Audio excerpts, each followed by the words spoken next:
Hello, everyone. We're gonna take some time to respond to me being a cockroach. I had a fear of national outing, national nastiness. I've actually had that certain concern in my heart that one day that would happen and that people online would bring my past up against me. And so that happened. So I've written a book called Relentless Redemption, and that book has been out since 2012. It's a national bestseller in Canada. And I have spoken across the world sharing my testimony. So people have put out there that I've been married 3 times, and that's true. And they also have put out there how I blew apart my first marriage. It was all my fault. That's also true. It's all in the book. I hope you'll order it on Amazon, because the pain and the shame and the brokenness that happened to me because of my error and my sin, that just about destroyed me. And I did not defend myself then, and I don't defend myself now. I will say that I was young when I first married. I was 21, and I married a really good man, and things just didn't work the way they were supposed to, and I'm so sorry for that. And it was a hard road. It was really hard for him. It was hard for me. She's not taking a stand. She's a clickbait cockroach. Every time you click on her video, she profits. Young boy after young boy after young boy, how harmful is that when you are silent and you want me to be quiet? This isn't about morality for her. It appears that she's chosen to amplify this controversy as an opportunity to revitalize her struggling YouTube channel. I take great privilege that God would call me to this moment of account. I am proud to be here. I will not be silent.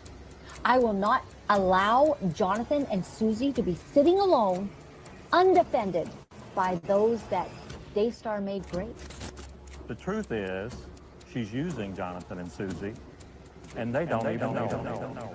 Ever since the Daystar drama involving Joni Lamb, Jonathan, and Susie Lamb kicked off, one person who has boldly taken a stand is Laura-Lynn Thompson. She's been using her platform to expose the hidden cracks in the Daystar empire and shine a spotlight on the issue. From announcing her decision to leave the Daystar TV network to hosting interviews with key individuals, including ex-staff of Daystar, Laura-Lynn has been giving a voice to people who might not have been heard otherwise. Her efforts have uncovered perspectives and stories that many wouldn't have known about, but this hasn't gone over well with Daystar's leadership. Predictably, they've turned their attention toward Laura, accusing her of being a clickbait cockroach, just trying to profit off Daystar and Joni Lamb's name on YouTube. Now I want to address some of the lies that have been circulating online. Let me start with one that really bugs me. Laura-Lynn Thompson. In the past 2 weeks, she has made multiple false claims. But why would she be doing this? Well, first of all, she's been misleading people to believe that she took some sort of strong moral stand of coming off of Daystar's international network, when that is not true. She was part of our local network in Canada for 26 days. Just 26 days. What the public doesn't know is that Laura-Lynn admitted to knowing about Jonathan and Susie's plan to go public with a smear campaign, and appears to have coordinated her own publicity stunt, announcing that she was coming off Daystar to position herself as a voice of integrity and capitalize on controversy. But then we dug a little deeper, and at the time of her departure, Laura-Lynn was aggressively losing subscribers. It appears I lost 100 and maybe 100 subscribers. 100. That's the aggressive loss, 100.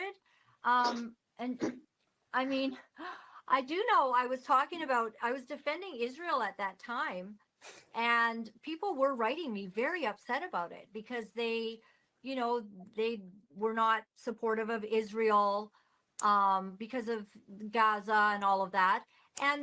And I was coming out strong, for the support of Israel, and they have a right to be a nation, and that's their people and stuff like that. So I did lose a few, but that's not really an aggressive loss. It's about 100 people, guys. It came to light last week that in October, her YouTube channel had 5,000 total views and earned nothing, $0. But after she started using Daystar and Joni Lamb's name, her YouTube jumped to 2.7 million views in the past 4 weeks and made an estimated $13,400. Isn't that just so exciting? I had no idea that I was getting so many views. So I'm glad that they're doing the analytics on this. So let's talk about YouTube for a minute and why I had no views. In the last 4 years, everyone, I've been talking about things that are not acceptable on this platform. I've been talking about woke culture. I've been talking about medical stuff. It has not been allowed on YouTube. So I did not talk about it. I lost my whole channel actually when, like 3 years ago. I lost the whole channel, and then we had a new young lady come and do some admin for us, and she's just a genius, so she still helps us, so, you know, part-time. And she asked for our channel back, and we got our channel back. So the reason that I've never made any money on YouTube, it's not because we're not working our butts off the other side. And, you know, we're on Rumble, we're on 8 different platforms. But YouTube wasn't one of them because they don't accept our content, sir. Just like they don't accept a lot of what you guys did during this last little bit. There's certain things you can't put on YouTube. So I never compromised the truth of what I felt God was asking me to speak about in the last 4 years in order to be on YouTube. She's not taking a stand. She's a clickbait cockroach. Every time you click on her video, she profits. This isn't about morality for her. It appears that she's chosen to amplify this controversy as an opportunity to revitalize her struggling YouTube channel. Daystar's executive hammer has clearly come down hard, but Laura-Lynn Thompson isn't one to back down. Despite the voices trying to silence her, she's holding her ground and continuing to speak out. In this next video, Laura-Lynn takes it head on, responding to a pointed email urging her to stay quiet. So this lady's not happy. Her name is Marilyn Jacobson Martins. And she says, so Laura-Lynn, have you interviewed Joni, Doug, Jimmy Evans, Rachel, and Rebecca, or any other Daystar staff? You know what? I'd love to. And Marilyn, if you would be able to convince them to come on my show, because I can tell you right now, it would not be the Marcus Rogers interview. So nope, you're absolutely correct. I have not been able to interview them regarding the situation to get a complete perspective, because somehow apparently we're not getting the complete perspective, because now why would we not? Are you aware, Marilyn, that they own a $1 billion industry, and it's media, and they can blast it from the rooftops 6 ways from Sunday what their opinion is, what their perspective is. There's a whole lot of silence right now, and anything that does come out seems to be ridden with lies. Marilyn says, if not, then you do not have the whole picture. My spirit is so bothered by the social media frenzy over this and your role in feeding it. I'm the problem. I get it. I'm the problem. I'm feeding the social media frenzy. A young girl is essayed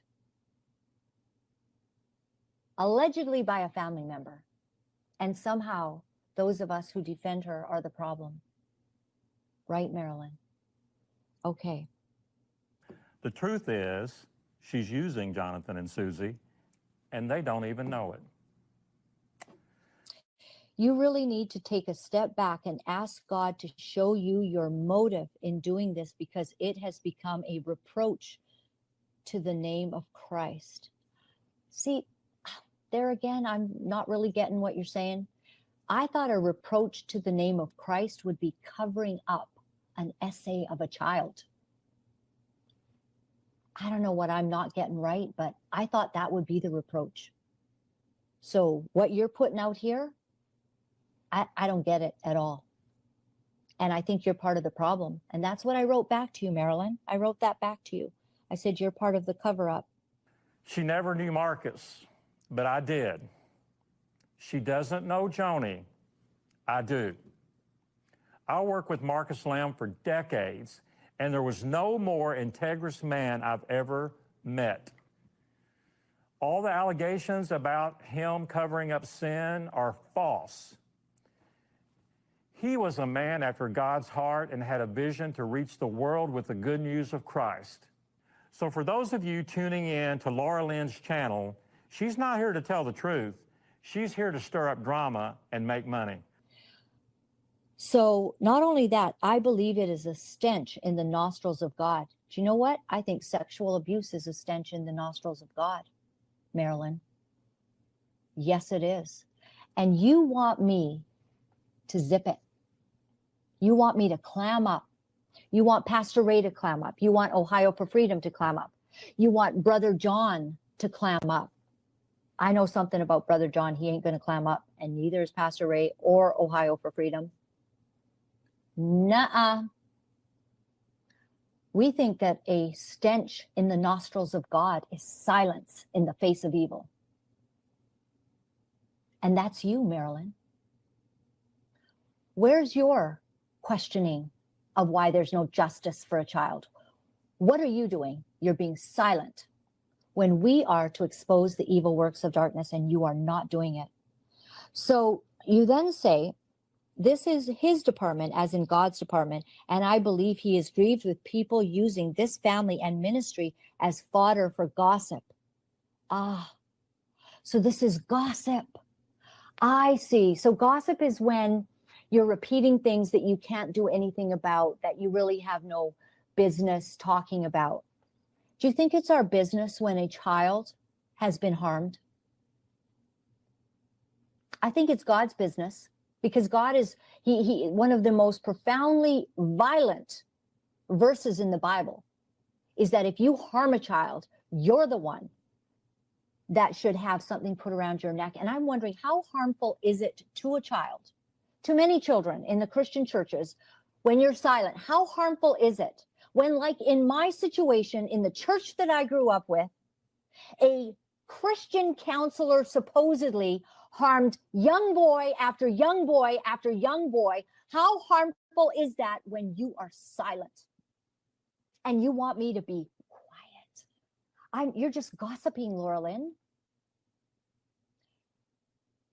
I take great privilege that God would call me to this moment of account. I am proud to be here. I will not be silent. I will not allow Jonathan and Susie to be sitting alone, undefended by those that Daystar made great. So then you say, why? Do you not believe that God is capable of rectifying things that are working and bringing justice where necessary? Yes, I do. Yes, I do. And may these be the hands, and may this be the mouth, and may this podcast be the way that God uses to bring justice if necessary. I've always believed that God works through people, through you, through me, through anyone willing to step up and say, use me, Lord. When you think about it, God has always involved us in his plans. He didn't have to, but he chose to. Look at Moses. God didn't part the Red Sea without Moses stretching out his hands. Or David. He didn't just defeat Goliath because God willed it. He picked up that sling and stone. Even Jesus, when he fed the 5,000, used a young boy's lunch to perform the miracle. It's a pattern, isn't it? God uses ordinary people to do extraordinary things. So when Laura-Lynn said her podcast could be the hands and mouth God uses to bring justice, I felt that. It's not about being perfect or having it all figured out. It's about being available, about saying, here I am, Lord, send me. At a time like this, when so many major ministries have chosen to stay silent, likely because of what they stand to lose, it's refreshing to see a few brave individuals step forward and say, I'll speak the truth. Whether you agree with everything they say or not, it takes guts to make yourself available for God to use, especially when the stakes are high and criticism is inevitable. I'd love to hear your thoughts on this.